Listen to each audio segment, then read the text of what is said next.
Halo teman, nama aku Daniel dan di video kali ini kita akan membahas tentang gimana sih cara kita supaya bisa mengumpulkan dana menikah kita ya teman. Dan nanti aku juga akan kembali berinvestasi di deposito BPR by Komunal. Seperti yang kamu lihat di saat ini, aku udah memiliki porto yang berjalan sebanyak 66 juta rupiah ya teman. Dan return investasi yang akan aku dapat itu di angka 1.101.041 rupiah. Nah, seperti yang teman-teman ketahui, belakangan ini di sosial media lagi pada ramai banget isu nikah butuh budget 1 miliar teman, seperti yang kamu bisa lihat di beberapa video berikut ini. Berapa angka yang harus ada di rekening dia sampai kamu siap untuk menikah dengan dia? Minimal, kita mah realistis ya, di atas 1M gak sih? Sebenarnya aku gak terlalu masalah ya, karena aku bisa mencari duit aku sendiri. Nah, setidaknya itu bentuk tanggung jawab dia. Kalau misalnya dia aja gak bisa bertanggung jawab membiayai anak orang, ya kenapa lo bisa kayak ngambil keputusan untuk kayak nikahin dia? Jadi pada video kali ini, nanti aku akan membahas apakah sebenarnya angka tersebut angka yang realistis dan bagaimana caranya untuk kita bisa mempersiapkan keuangan kita dan juga kita bisa mengumpulkan biaya nikah tersebut ya teman. Dan juga step by stepnya kalau misalnya nanti kamu pengen mempersiapkan aset 1 miliar berupa tabungan ataupun investasi supaya kamu bisa punya kestabilan sebelum kamu menikah. Nah, pertama-tama untuk kita bisa menilai apakah statement tadi kita menikah dengan 1 miliar itu realistis atau enggak, sebenarnya kita perlu tahu dulu ya teman, berapa sih sebenarnya biaya yang kita butuhkan untuk menikah. Nah, jadi aku sebenarnya udah membaca beberapa artikel dan juga aku udah melakukan riset. Ini bukan dari pengalaman pribadi, karena aku pribadi juga belum menikah ya teman, tapi dari riset yang aku dapat, ternyata untuk kita pengen menikah di KUA, kalau misalnya kamu menikah di luar jam kerja, itu kamu akan dikenakan. Kalau misalnya kamu nikahnya misalnya di hari weekend atau di hari libur, kamu akan dikenakan biaya sebanyak Rp600.000. Sedangkan kalau misalnya kamu mengurus administrasi pernikahannya di hari biasa, itu kamu bisa mendapatkan harga gratis ya teman, kamu nggak perlu bayar apa-apa. Nah, tapi itu baru administrasi. Nah, nanti di luar itu kan pasti ada biaya pernikahan lainnya, seperti kalau misalnya nanti kamu pengen menyiapkan mas kawin untuk calon pasangan kamu, atau misal kamu pengen menyiapkan cincin pernikahan, atau kalau misalnya nanti kamu pengen melakukan perayaan pernikahannya nih, kemudian kamu pengen melakukan sewa tempat dan biaya-biaya lainnya yang kamu butuhkan untuk resepsi ya teman, macam-macam, mulai nanti dari dekorasi lah, misalnya sewa gaun lah, terus juga perayaannya, sewa host, misalnya sewa penyanyi, sewa ruangan, terus juga kamu nanti harus nyiapin berapa ratus makanan untuk menjamu ratusan ataupun ribuan tamu kamu, sampai ke berbagai pengeluaran-pengeluaran lainnya untuk acara pernikahan tersebut. Dan sebenarnya nggak jarang juga ada orang yang bahkan sampai ngeluarin ratusan juta, 500 juta, bahkan 1 miliar untuk hanya biaya pernikahan tersebut ya teman. Nah, dari hal-hal yang tadi udah aku rangkum, kita bisa pelajari bahwa sebenarnya nikah itu murah ya teman. Nikah itu nggak mahal, seperti yang kamu tahu tadi, biayanya sebenarnya nggak mahal, tapi yang bikin mahal itu sebenarnya adalah gengsi. Jadi dari sana kita tahu bahwa sebenarnya biaya realistis untuk menikah itu nggak semahal itu. Untuk angka tepatnya itu sebenarnya bisa di angka berapapun, tergantung dengan kamu pengen nikahnya itu semewah apa acaranya. Kalau misal kamu pengen hanya akad pernikahan, ya tentu biayanya bakal kecil. Kalau misal kamu pengen sampai ada resepsinya, sampai resepsinya ngundang ribuan orang, ngundang mungkin penyanyi internasional, ya mungkin biayanya bisa jadi besar. Jadi sebenarnya biayanya itu tergantung seberapa megah kamu ingin pernikahanmu itu. Nikah nggak mahal, tapi gengsi lah yang membuat pernikahannya mewah, sehingga kadang bisa pernikahannya mahal. Nah, walaupun mungkin kalau misal kamu milih untuk nggak nge-spend banyak uang untuk pernikahan, jadi kamu pengen nikah yang simple-simple aja, sehingga nikah kamu nggak membutuhkan biaya banyak, tentunya biaya kehidupan setelah pernikahan pasti membutuhkan dana yang besar. Maka dari itu tetap akan lebih baik kalau misalnya kita mempersiapkan aset kita memiliki dana yang lumayan besar, kita memiliki aset yang udah siap, kita memiliki tabungan yang udah banyak dulu sebelum kita menikah ya teman. Karena seperti yang kamu ketahui, nanti kalau misalnya kita pengen memulai sebuah keluarga, kita pengen merawat dan membesarkan anak-anak kita, itu pasti butuh dana yang lumayan besar. Nah, jadi kira-kira begitu ya teman, pembahasan kita mengenai biaya nikah itu realistisnya di angka berapa. Nah, setelah kita tahu kira-kira angka yang realistis untuk kita mempersiapkan pernikahan kita atau mempersiapkan tabungan menuju pernikahan kita, sekarang kita bakal membahas step by step untuk gimana cara kita supaya bisa mencapai atau mengumpulkan biaya nikah kita ya teman. Nah, berikutnya ini aku udah memberikan beberapa step simple, kamu bisa tinggal ikuti step ini, dan kalau misal kamu melakukan step ini, tentunya pasti nanti kamu bisa mengumpulkan dana nikah kamu dan kamu bisa mencapai goal keuangan tersebut ya teman.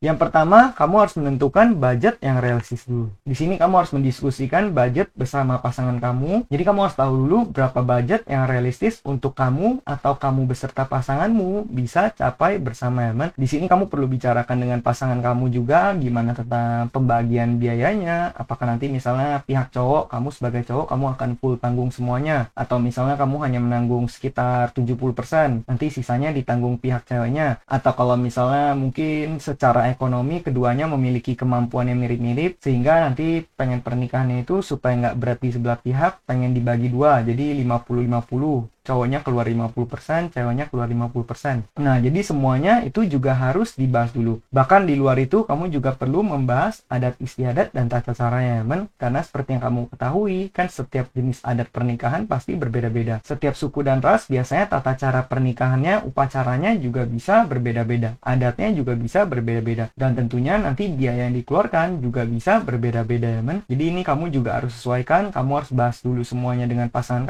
kamu bahas dulu dengan keluarga dari pasangan kamu bahas semuanya secara detail, secara rinci supaya nggak ada yang kelewatan, sehingga kamu bisa memperkirakan kira-kira kamu butuh dana budget yang realistis berapa sih untuk kamu dan pasanganmu nanti bisa menikah. Oke, berikutnya setelah kamu udah tahu biaya yang realistis berapa, berikutnya kamu harus mengeset ini menjadi sebuah goal, ya, men. Karena kita dalam mencapai sebuah tujuan keuangan, pasti kita perlu tentukan dulu sebagai goal keuangan. Dengan kita memiliki goal dan kita punya rencana, itu tentunya akan besar chance kita untuk kita bisa mencapai goal tersebut. Maka dari itu di sini kamu tentuin dulu. Katakan tadi kamu udah tahu nih biaya realistisnya tuh berapa. Ya mungkin kamu udah bisa mulai ngeset. Nah, kamu pengen nikahnya kapan? Katakan di sini kita paling gampang aja. Kita setnya 2 tahun dari sekarang. Tahun ini adalah tahun 2023 dan ini videonya akan dirilis bulan September. Jadi katakan kamu pengen menikah di September 2025. Nah, dari situ kan kamu udah tahu, ya, men. Kira-kira kamu punya berapa bulan untuk kamu dan pasangan kamu bisa ngumpulin uang. Kamu dan pasangan kamu nanti bisa nabung dan bisa mencapai tujuan tersebut. Jadi step ini adalah step yang penting banget. Karena dengan ada goal ini akan mempermudah kamu untuk mencapai goal kamu, ya, men. Kalau misalnya goal kamu kurang realistis, ya mungkin kamu bisa katakan mundurin waktunya, atau kamu bisa juga mencari cara supaya bisa mengumpulkan lebih banyak uang untuk bisa kamu mencapai goal keuangan yang satu ini. Atau kalau misalnya kamu katakan kamu masih belum mampu nih untuk menikah, ya mungkin kamu bisa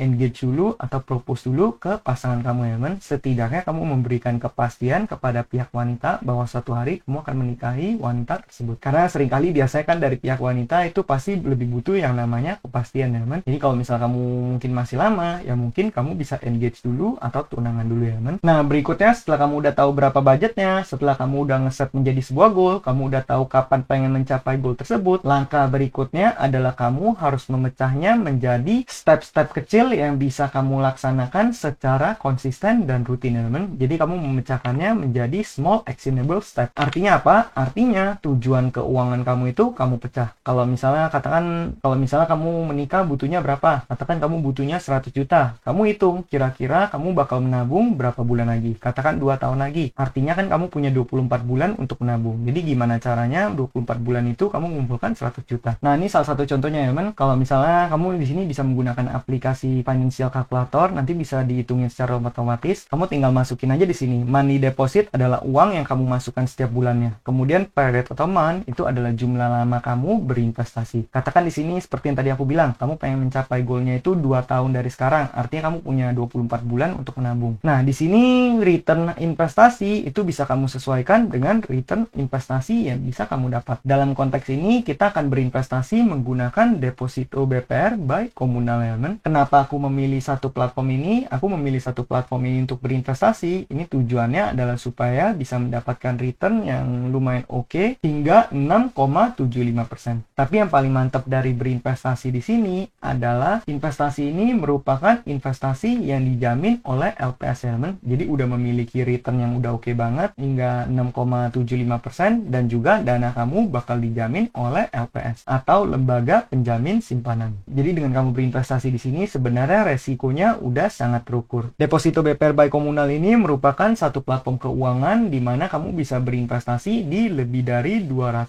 BPR yang ada di Indonesia. Jadi ini satu platform kamu udah bisa investasi di banyak BPR. Nah, seperti yang tadi aku bilang, investasi di sini dijamin oleh LPS, itu dijaminnya hingga 2 miliar per nasabah dan juga per bank ya teman. Oke, bagi teman-teman yang belum tahu cara berinvestasi gimana, kamu boleh ikutin aja. Aku sekalian pengen men-top up portofolioku di sini. Seperti yang tadi aku udah bahas, aku udah memiliki 66 juta di sini. Berikutnya kita bakal tambah posisi, aku bakal ke bagian peluang di sini. Berikutnya aku tinggal masukin jumlah angka yang pengen aku investasikan dan juga tenornya teman. Nah, di sini aku bakal pilih tenornya 1 bulan, kita pencet mulai cari di sini. Kemudian aku bakal pencet filter di sini. Tujuan aku mencet filter apa? Tujuannya karena aku pengen nyaring yang kategorinya adalah e-deposito, karena aku pribadi sedang berdomisili di luar negeri, jadi akan lebih mudah kalau aku investasinya yang sifatnya e-deposito aja. Ya udah, kita tinggal pencet terapkan di sini. Nah, di sini yang tersedia adalah yang tenornya 3 bulan, yaitu BPR Prima Dadiarta. Aku tinggal bakal pencet di sini ya teman. Sebelumnya aku juga ada berinvestasi beberapa puluh juta di sini. Ya udah, kita tinggal pencet ajukan deposito, kemudian kita tinggal pilih nominal pendanaan. Di sini aku bakal masukin seperti biasa, aku masukin 15 juta aja, kemudian kita pakai promo kalau misalnya ada. Nah, kalau udah, kita tinggal pencet lanjut di sini. Berikutnya kita tinggal pencet tanda tangan di sini, kemudian kita masukkan tanda tangan kita. Nah, berikutnya di sini kita tinggal pencet tanda tangan nih, teman. Kita ke bagian bawah di tempat kita seharusnya tanda tangan, kemudian kita taruh di tempat yang ada nama kitanya. Kalau udah, kita tinggal pencet lanjutkan di sini. Berikutnya kita akan dikirimkan kode OTP seperti biasa ke nomor kita. Nah, kalau udah, kita tinggal pencet tombol konfirmasinya sekali lagi, teman. Nah, berikutnya nanti tulisan di bawahnya udah berubah menjadi telah tertandatangani. Berikutnya kita tinggal melakukan pembayarannya, teman. Kita pencet bayar sekarang di sini, kemudian kita tinggal pilih metode pembayaran yang ingin kita gunakan. Nah, berikutnya aku akan melakukan pembayaran ke BRI Virtual Account, nomor yang tadi diberikan, kode VA-nya. Di sini aku akan membayar menggunakan bank digital ya, teman. Berikutnya kita tinggal pencet konfirmasi dan kita masukkan password seperti biasa. Nah, berikutnya transaksi berhasil. Kalau kita kembali ke aplikasinya, harusnya udah beres. Nah, di sini udah beres ya, teman. Dan di sini kamu juga bisa nyalain fitur ARO atau automatic rollover. Jadi kalau misal kamu lihat di sini, kan aku udah memberikan beberapa contoh. Katakan kalau misalnya kamu nabung sebanyak 3,9 juta. Kemudian ini periodnya 24 bulan atau 2 tahun. Nah, annual interest ini adalah return yang kamu bisa dapatkan. Katakan kan kita konteksnya berinvestasi di deposito BPR by komunal untuk tabungan dana nikah kita. Dan itu bisa memberikan return 6,75%. Nah, kenapa di sini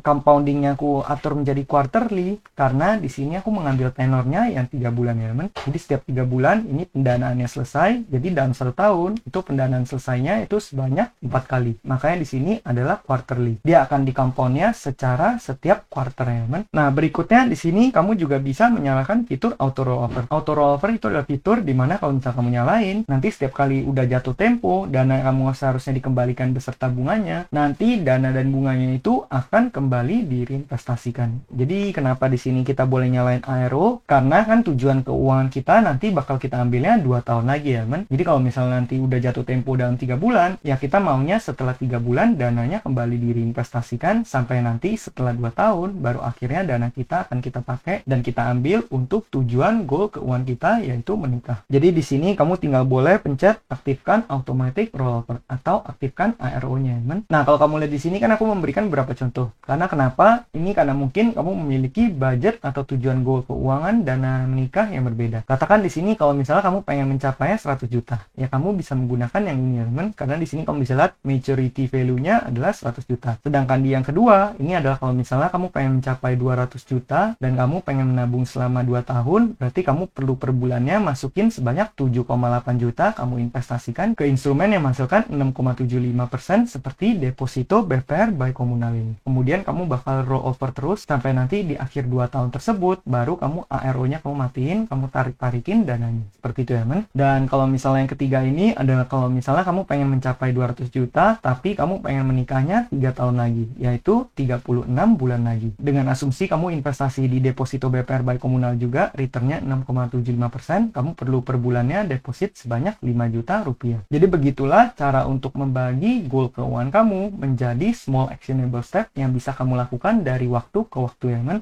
Dengan kamu melakukan investasi seperti ini bisa mempermudah kamu untuk mencapai tujuan keuangan kamu. Oke, berikutnya tips terakhir, ini yang paling penting dari semuanya adalah setelah kamu udah tahu langkah-langkahnya, berikutnya yang perlu kamu lakukan adalah kamu harus eksekusi dengan sangat konsisten. Jadi kalau bisa kamu jangan sampai miss, kamu berusaha untuk setiap bulan kamu rutin investasi dengan nominal yang udah kamu set di awal tadi, kemudian kamu gunakan deposito BPR by komunal dan juga nyalain ARO-nya sampai nanti setelah 2 tahun, setelah 3 tahun setelah di tahun kamu pengen menikah, baru kamu mulai mematikan ARO-nya dan kamu bisa narik dana kamu ya men. Jadi kamu akan mendapatkan return dan kamu akan lebih mudah mencapai goal keuangan kamu, yaitu mengumpulkan dana menikah. Jadi kira-kira begitu ya men, cara untuk menggunakan deposito BPR by Komunal untuk menabung dana menikah kamu supaya kamu bisa mencapai goal keuangan kamu, yaitu menikah. Nah, di sini kamu bisa lihat danaku udah berhasil masuk dan sekarang deposito berjalanku udah di angka 81 juta rupiah. Nanti di video-video berikutnya aku akan men-top up lagi supaya sampai di angka 100 juta ya men. Oke, berikutnya aku akan memberikan beberapa saran pribadi. Yang pertama, sarannya adalah sebaiknya kamu jangan terlalu mementingkan gengsi ya men, karena yang namanya kehidupan setelah menikah itu jauh lebih penting daripada acara pernikahannya sendiri. Jadi kalau aku pribadi, sebenarnya aku pribadi juga mungkin lebih prefer untuk acara pernikahannya biasa aja, sederhana aja, tapi nanti setelah menikah uangnya digunakan untuk diinvestasikan ke aset-aset yang sifatnya produktif. Contohnya kamu beli rumah, atau misal beli properti langsung, atau misal kamu pengen buat mempersiapkan dana pendidikan anak, mempersiapkan dana bersalin, atau misal kamu gunakan untuk hal yang lebih produktif dulu sehingga menghasilkan lebih banyak uang lagi, itu akan lebih oke. Jadi pastikan kamu juga menikahnya itu sesuai dengan kemampuan kamu. Jangan sampai kamu maksain diri ya men, karena sebenarnya nikah itu murah, yang bikin mahal itu cuma gengsinya aja. Dan berikutnya aku akan memberikan data statistik. Ini adalah statistik yang penting banget buat kamu ketahui, yaitu kalau misal kamu lihat di sini, secara laporan statistik Indonesia ada sebanyak 516.344 perceraian yang terjadi di Indonesia tahun 2022. Nah, itu penyebab nomor satunya adalah perselisihan atau berantem ya men, dan itu di angka 284.169, itu setara 63%. Tapi yang lebih miris di sini, ini yang pengen aku highlight, yaitu faktor kedua penyebab terbesar pernikahan itu berakhir perceraian itu adalah kendala ekonomi ya men, dimana itu mewakili sekitar 24%,75 sebanyak 110.939 kasus. Jadi kamu bayangin 25% atau 1 dari 4 kasus perceraian itu disebabkan oleh kendala ekonomi. Makanya dari situ akan lebih baik kamu menikah itu kalau benar-benar emang udah siap atau udah mapan secara ekonomi. Itulah saran yang bisa aku berikan bagi teman-teman semua yang pengen menikah. Nah, bagi teman-teman yang pengen nabung dana menikah kamu di deposito BPR by Komunal ini, kamu juga boleh menggunakan kode referral yaitu Habit. Nanti aku juga bakal tulis di kolom deskripsi supaya kamu bisa dapat bonus segmen, sehingga kamu bisa mendapatkan bonus dan juga memperbesar return investasi kamu. Nah, mungkin sekian aja videoku pada kali ini. Semoga video ini bermanfaat, dan akhir kata jangan lupa untuk selalu invest in yourself. Sampai jumpa di video berikutnya. Bye.